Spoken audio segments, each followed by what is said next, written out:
Fresh every Tuesday for MSPs around the world. This is Paul Green's MSP Marketing Podcast. Imagine the horror of losing nearly half of your MSP's revenue. What would happen to your business? How would your staff react and feel? How would you feel? Could you imagine how you'd feel waking up the day after knowing that you were going to lose your whale client who represented 50% of everything that you do? It's a horrendous scenario. And today we have a very inspirational interview with someone who not only went through that, but has got through it and has rebuilt their business. In fact, today the business is thriving. It's August, yay! Welcome to summer, and this is the first of our summer specials. Paul Green's MSP Marketing Podcast. Hi, my name's Henry Duncombe. I'm the Managing Director of Lanware. We're an MSP based in the City of London. We work exclusively with clients in the financial services sector. We've been operating for 30 years and we employ about 50 staff. And welcome on the show, Henry. You are one of a whole bunch of very cool people that I met at the Super Ops Super Conference earlier on this year in London here in the UK. And the second you started telling me about your story, I thought, I've got to get you on this show. So thank you very much for coming on. There are two big things that we're going to talk about today. The first of them is the impact of losing a whale. So we'll define exactly what a whale means. It's a very big client. We'll define what that is and what happened to you in your business when you lost your whale. I'm interested in how you managed to recover from that and turn the business around. And then, as you said in your intro, you have a super niche, which for you is financial services. So I want to explore that, or I should say a super niche, so that everyone everywhere can understand what a niche or a niche is. We're going to explore exactly what niche you're in. I'm going to have to stick with niche, aren't I? What niche you're in, what drove you to pick a niche, and we'll get your advice and you know, what you've done to help you to dominate a niche. But all of that is coming up in the next 10, 15 minutes or so. Let's just start, first of all, just explore a little bit more about Lanware today. So you said the business has been going for about 30 years. How long have you yourself been there? Because you don't look old enough to have been there 30 years ago. No, I mean, it was founded in 1993 by an entrepreneur called Connor Cassidy. He identified an opportunity back then to start a kind of London-based IT consultancy, just when kind of the internet started to revolutionize business. And for the first kind of 5 years, it was just Connor, and he started to hire a small team. He'd literally gone through the yellow pages and kind of phoned up the whole of central London. And we were providing, remote help desk, had a couple of engineers, roaming around different client sites, fixing issues. I mean, I joined the business 18 years ago. In 2004, I was looking for my next step. I responded to an advert for an engineer role, and being in my 20s, I didn't do my due diligence. The founder, being a typical entrepreneur, completely oversold it to me. Told me the company was much larger than it was, and had twice as many clients. But there was something about Lanware and the ideas and the vision that were really bought into. And actually, coincidentally, I had a couple of personal contacts that used Lanware for their IT support. So that was the extent of my due diligence at the time. And it was a complete coincidence that they were using Lanware, because they really were that small. But so then I joined back then as an engineer. And it went from there. It was back then, it was as IT was back in the day, it was pretty chaotic. There was none of the kind of processes and tooling and things that we have today. And the support phone would ring constantly, a lot of firefighting, kind of lurching from one problem to the next, limited structure, and everyone did everything. But there was no shortage of strong technical skills, and certainly ideas from our founder, who had this kind of vision which really resonated with me. And again, why I joined the business. And that was to create a fully managed service, which would take all of the customers' infrastructure and servers out of the office, host them in a data center, kind of package them up, and virtualize them and deliver them as this kind of all-encompassing service which they'd pay for on a per-user basis. And that, that service would be accessible to all their users all around the world. And I'd never kind of understood why the servers were in the office in the first place. Back then it was quite typical for clients to have their service hosted in a cupboard in their office with the backup tapes kind of going home in the PA's handbag, if he or she remembered. So that was the idea, and what happened next was the journey that we were about to embark on really kind of takes us up to where we are today. We went in and, effectively kind of pitched this new idea, this kind of all-encompassing hosted managed service to a couple of the financial services clients that we had. And they knew we hadn't done it before. They kind of believed in us because we'd been supporting them. And they were willing to be the kind of early adopters of that. And so kind of on a bit of a whim, we went about, leading with this whole new service. It went, it was a fantastic success. And then from that point, that's where we started to really think about then focusing on financial services as a niche. And when you're talking about this amazing concept of moving everything out of the office. When are we talking? What sort of time period are we talking? 2005. It was literally just after I arrived. That's when we went off and, like I say, pitched this new service and had to set about creating relationships with data center providers and, beefing up our partnership with other providers. And was this why you ended up with financial services? Because they saw the benefits of this and they were able to and willing to invest in it? Yeah, absolutely. So, it really resonated with them. And, our link to financial services really became apparent. They were looking for them robust, highly available, secure kind of service as possible. And they want to kind of focus on their core business. So kind of taking the infrastructure out of the office and kind of packaging it up and allowing them to do that, that was really music to their ears. It was there that we realized, look, this is where we should focus. Clearly also they had bigger budgets, they're willing to pay for it. And there were other little examples. I remember back in the day around, just simple things like challenges trying to stop users having admin rights on all their machines. And you know what it's like, back in the day, people were just thinking we've been typical kind of awkward IT people trying to take away their admin rights. But the financial services clients completely understood that we were trying to take responsibility for their security and stop them getting hacked and, stop them having issues with the regulators. So, we just clicked. And it was that point that, I kind of convinced the founder to go one step further, not just to lead with this kind of all-encompassing hosted kind of managed private cloud, as it's now known today, but to really just to work only within the financial services space and particularly kind of small, independent, boutique investment management firms. Yeah. So I want to come back to that niche, that vertical shortly. Let's first of all talk about your whale. So let's define what a whale is for us, Henry. You tell me what you define a whale as. Well, a whale is obviously a huge client who make up a significant portion of your revenue, essentially. And, it's not unusual, certainly when you're starting a business and you don't have lots and lots of clients that, there's going to be a whale in there from, just looking at a percentage basis. But so, no, I mean, this was obviously a very large client, and I can kind of explain how they arrived and, how they, to what size they grew. So, I mean, they came through a referral. They're an insurance firm. So within the kind of sweet spot of financial services, great. They were a new startup, and this was kind of like over 15 years ago. And they had the backing of a large banking institution with very ambitious growth plans. And they had a vision to be one of the first Japanese Lloyd's of London underwriters. And when we met them, they were about 20 users, but technology was critical to them. And their strategy was to develop their own underwriting kind of insurance platform to be able to transact business directly through the Lloyd's insurance market. And this resulted in a scenario where they had, they had more IT people than general staff. I remember a time they had like 80 software developers. Whoa.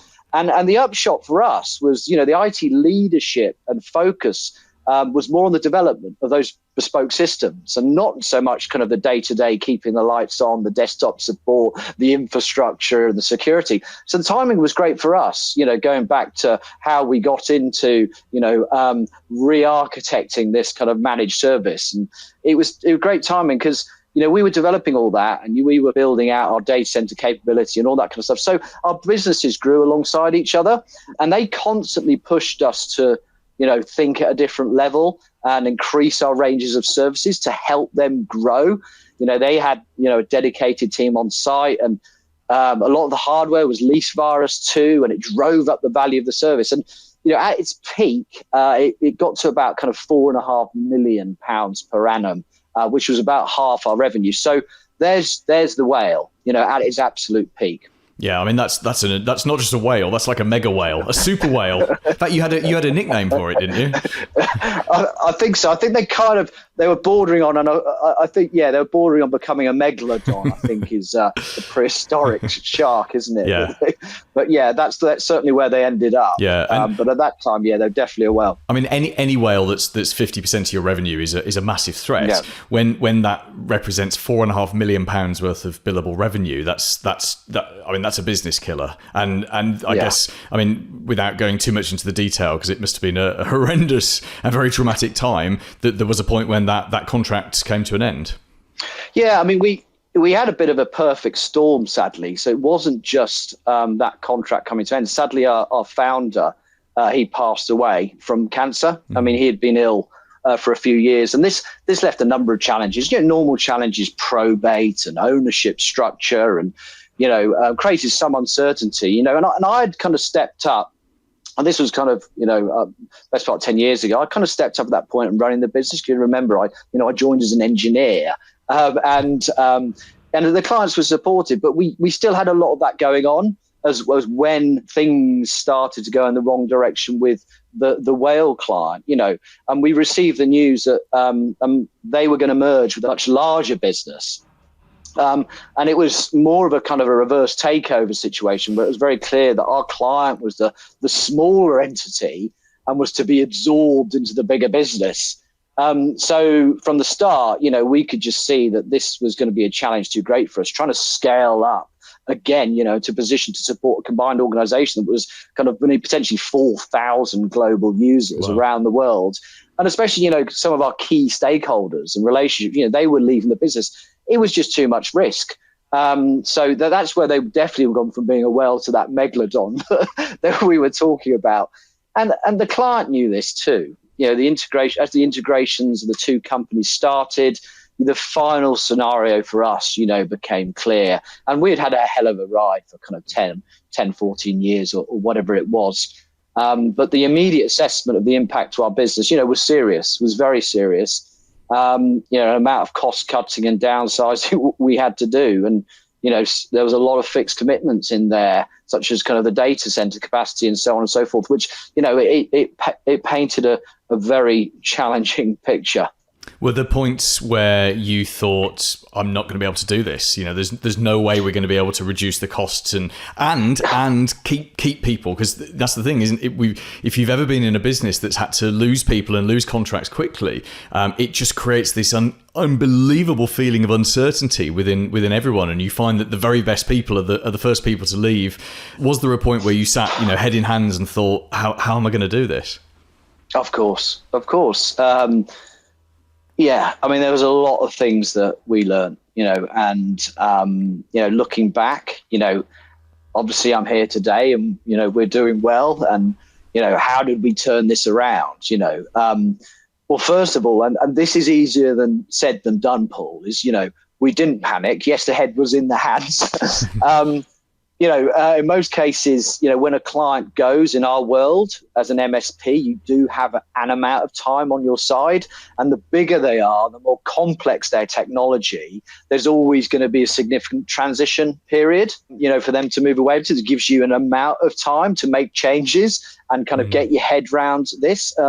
We had to confront the brutal facts, not kid ourselves as well that this wasn't going to happen. If that makes sense, it's quite easy to think perhaps, there's going to be residual opportunity and so on and so forth. You had to plan for the worst case scenario. You couldn't proceed with any other mindset, really, whilst still obviously being confident about the future and where you might end up. So we treated them with the same level of service and professionalism right up until the end. And in turn, created a huge amount of long lasting relationships and referenceability after they exited. The second thing that we did, which is something many might not do, is we didn't try and hide the situation from the other clients. We told them all, and we told them early, and that was incredibly difficult to do that. And the response was one I didn't expect. It was one of support. Many of these clients are professional investors, and we opened up our books to them, and they were understandably nervous about our future and how, if we were to fail, how that might impact them. But they started to realize that, the business had been run prudently. We had, obviously, the founder passed away, and, nobody was taking lots of cash out the businesses and bonuses. And if anything, I started to put money to one side because I knew, this ultimately may happen at some point. And so they kind of recognized that. And that really helped, I suppose. That really helped build that trust. And again, I'm always one for trying to find the positives. You look back, and the feedback that came out of that exercise with the other clients, they pointed out some really painful truths around our business. Some of the stuff that you talk around the podcast, around understanding, your profitability and your pricing and all this kind of good stuff, they pointed a lot of that out and said, look, they were there willing to support us and maybe even go further to a financial kind of safety net, but we had to change a lot of things. And they gave us a lot of free advice around like ownership structure, to your point about key staff, incentivizing key staff with shares so they would not leave the business and all that. So they gave us great advice around that. And another thing that we'd done prior was get an FD on board, a part-time FD. And, we'd been kind of muddling through a little bit, with an in-house bookkeeper and a bit of advice from the accountants.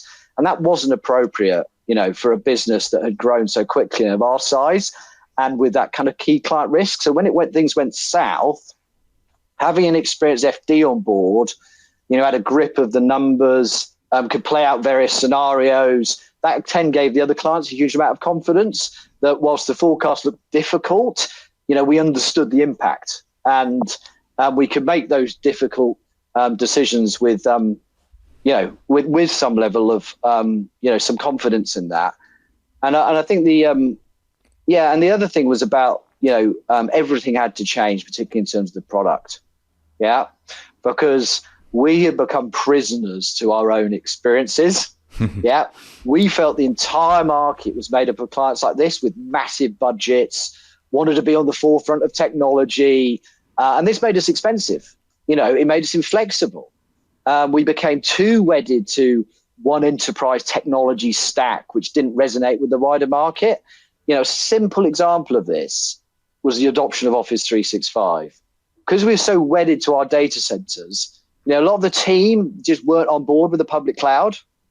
And the sad fact is that, the market was already shifting back then to the public cloud and Office 365. And, we were going out there trying to sell to new prospects. We didn't have enough experience in it at that time. And we had to change all that. And the headline was, we totally re-architected our flagship managed service to be exclusively delivered from 365 and Azure after that, as a result of those experiences with that key client, and realizing that we'd become kind of prisoners to our own experience with them.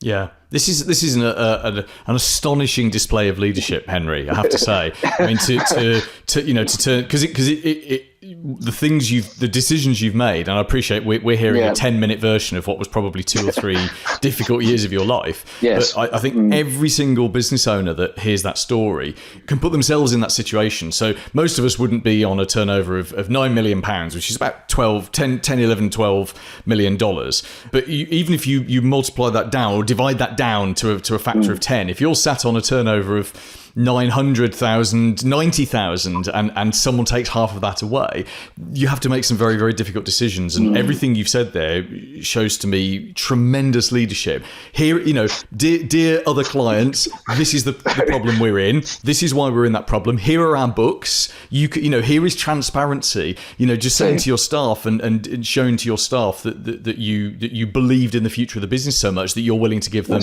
a little slice of it. That truly is astonishing. So I'm sure you don't need to hear it, but congratulations. And maybe people don't say it to you very often because you did it and it's done and the business has picked up and carried on growing from there. But I think everyone listening right now is giving you a high five, a well done high five on that one. Well, cheers. I appreciate that. And it's as you say, it's the they talked about the team and the staff, and you had to be very open and honest with them, because in a small business like an MSP, it's communication. It occurs very quickly. Yeah, and that can be a great asset, but it can also be a great liability if you don't communicate, because people make up their own version of events and what you're facing. Yeah. And I would spend endless time doing company updates and confronting the issue head on, not shying away from it, but also at the same time trying to paint that kind of longer term future. And it is really interesting because you talked about when people moved on. One of the things that I found out was that because of some of the good recruitment that we had done within our ranks, there was a huge amount of potential, if that makes sense. So as some of the more senior people kind of moved on, you had the slightly less experienced ones who were really hungry and wanted to step up, and they cared less around things like, the private cloud, and they wanted to embrace the public cloud. And so they became then our future leaders. And I think the key thing is I'm always trying to recruit on potential as much as the kind of the skills they have when you meet them. I love it. And there was I'm going to paraphrase what you said there, but something along the lines of if you don't give people the information, they will fill in the gaps.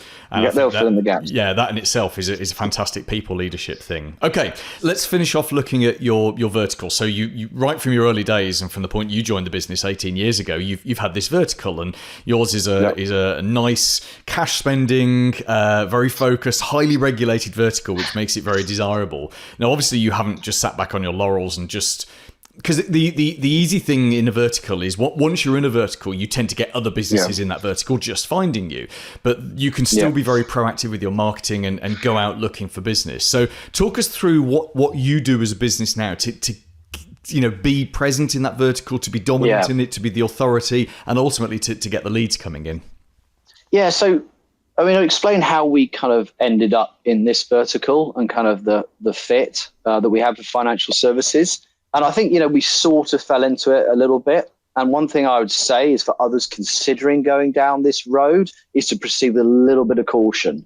It's not a small decision. And I think to be truly successful, you have to go all in. There's no half measures. It's tempting to think financial services is massive industry, but the addressable market for an MSP, when you're looking at those in those UKs, those small boutique firms who are mainly London based, and they're all very demanding and quite hard to penetrate, and they all want to use a specialist MSP, and that's part of the attraction, if that makes sense.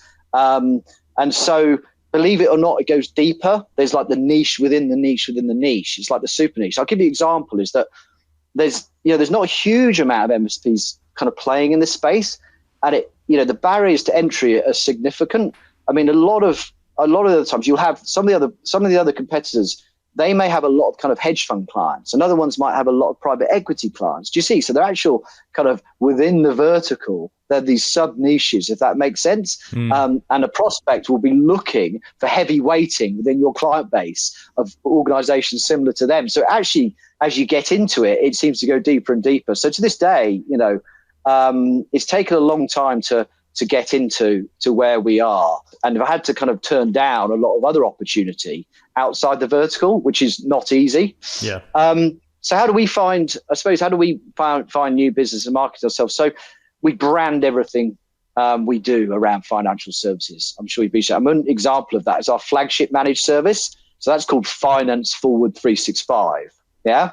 And by giving the product a financial name, you're offering something that others aren't. It never ceases to amaze me how other MSPs don't give their service a name. And it's a bit easier for us because we can obviously name it, within our vertical. That's just a simple example of how we go to market and brand ourselves. Clearly, we form close partnerships with other complementary service providers who will focus on the same space as us, whether that be software providers, compliance, brokers, legal firms, all the way through to office fit-out companies. We hold regular meetups with them. We share intel, we share leads, opportunities. We support each other's businesses. We like each other's stuff on social media, if that makes sense. Clearly, we attend all the different events and awards and all that. So we put out content. I mean, you talk about answering the questions from clients, which is fantastic advice. It makes whole that kind of like content creation process a lot easier because you're answering those questions anyway. So a recent example might be something that, again, going back to the regulation, the regulators getting really hot on these financial firms not recording what their staff do over WhatsApp for business purposes, for example, and it's created a lot of issues. So they're looking for solutions around that. So that's an example, do you see, of something that clients really grappling with, that you can put out great content around and then position yourself as a kind of industry expert. Yeah, I mean, the other interesting thing we see business, and again, it goes as a niche, it's just an unusual one, is that a lot of time when our kind of competitors get acquired by non-specialist MSPs, or they take private equity backing and they get really aggressive in terms of their targets, they lose that white glove service and that industry focus. The clients will vote with their feet a little bit. And then we pick up a lot of customers there. We talk about this white glove service. That's this term, but I always laugh that it's kind of when it turns into the rubber glove, there's something wrong. But also, just again, we often try and hire people who have worked with the competition. It's good to befriend them, maybe have them on your board as a non-exec, or who've got the connections and all the experience, etc., and so on and so forth. But then on the marketing front, Paul, we do everything that you preach on your podcast in terms of building up audiences, etc., and the email marketing, and LinkedIn is huge for us, and newsletters and everything else. So, and I don't think that everyone is really dominating in that, like you say, even in our niche. Yeah. Well, I think you could say this with most verticals, and there's 2 or 3 MSPs that I'm working with who are utterly dominant in their vertical. I'm not going to name the verticals, but they are. And there's one guy in particular, and he'll be listening to this and thinking, he's talking about me. He literally, he's only been in the vertical a couple of years, but he's walked in and dominated it. And that was partly timing, it was partly drive, and it was partly, being the right person in the right place at the right time. There's another MSP I'm working with in Australia who again has dominated the vertical, but most people, and it was really interesting what you said earlier about going all in. Most people, they dip their toe into a vertical. So they've got, and this is how I see it tends to go. You have an MSP that's got general business. They've been going for 10 years. They hear me banging, or someone banging on about, marketing to a vertical is easier, which it is. And it is easier to build up momentum and keep the momentum going. But the more you commit to it, the more you get out of it. And they dip their toe in, or they say, I've got a dentist. We'll go and get some more dentists. And they end up with 5-10 dentists. And there's nothing wrong with that at all, using a vertical sat on the side of your general business. But the people who truly dominate their verticals, as you said, they go all in. It is the vertical or nothing. And it is a very scary thing to do, because if you we call this marrying a market. If you marry the wrong market, then you have to divorce that market and go and find a new market. And that in itself is a 3-year set of pain as it is. Absolutely. There we go. Henry, you have been utterly, utterly wonderful. Thank you for sharing, something that many MSP owners would hide, which is we lost the whale and okay, it didn't kill the business, but it was difficult. So thank you for that. There's been some amazing lessons in there, and it's just been a pleasure to have you on. We'll put your LinkedIn into the show notes for those people that want to connect with you. And I will give you, as I never do this, but I will very rarely give you the final word. If you could give any MSP listen to this, one piece of advice, something that perhaps you wish you had known when you took over the business, when was it, 18 years ago, what would that advice be?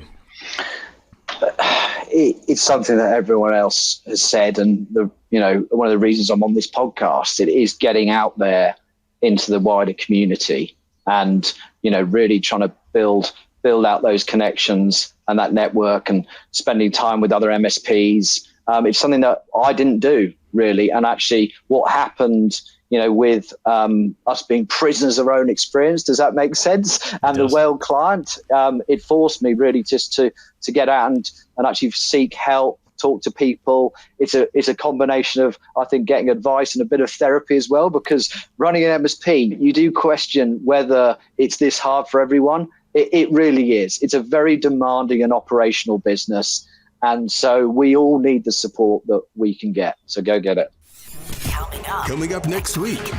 Hi, I'm John Douglas. I'm the Technical Director and Head of Incident Response at First Response. We're going to be talking about incident response, how MSSPs can support MSPs in the work that you do, the current threat landscape, what cyber attacks look like, and how to deal with ransomware.